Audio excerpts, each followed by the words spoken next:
संतान सप्तमी 2025 में 30 अगस्त शनिवार को है। भाद्रपद मास शुक्ल पक्ष की सप्तमी तिथि को संतान सप्तमी का व्रत रखा जाता है।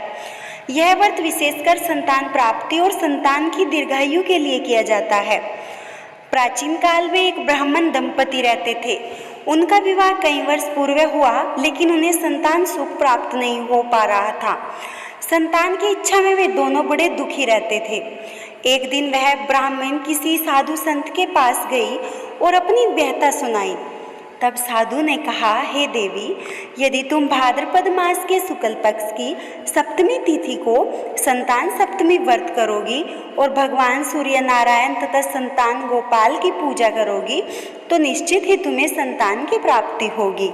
ब्राह्मणी ने श्रद्धा से व्रत करने का संकल्प ले लिया। सप्तमी के दिन उसने व्रत रखा, स्नान कर स्वच्छ वस्त्र धारण किए और व्रत कथा सुनी।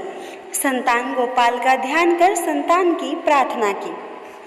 कुछ समय पश्चात उसकी कोख फलीभूत हुई और उसे सुंदर तेजस्वी संतान की प्राप्ति हुई। तभी से यह व्रत संतान की रक्षा और प्राप्ति हेतु अत्यंत फलदायी माना जाता है। सुबह स्नान कर स्वच्छ वस्त्र पहने, संतान गोपाल और भगवान सूर्य की पूजा करें, सप्तमी की कथा पढ़े या सुने, संतान की लंबी उम्र व अच्छे स्वास्थ्य के लिए प्रार्थना करें। व्रत रखने के बाद संध्या समय दान दक्षिणा करें।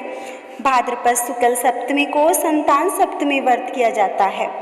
इस दिन भगवान सूर्य और संतान गोपाल की पूजा कर संतान की लंबी आयु और सुख समृद्धि की कामना की जाती है। संतानहीन दंपति यदि श्रद्धा से यह व्रत करे तो उन्हें संतान प्राप्ति होती है। ऐसी ही अद्भुत कथाएं सुनने के लिए हमारे चैनल को सब्सक्राइब करें, वीडियो को लाइक करें।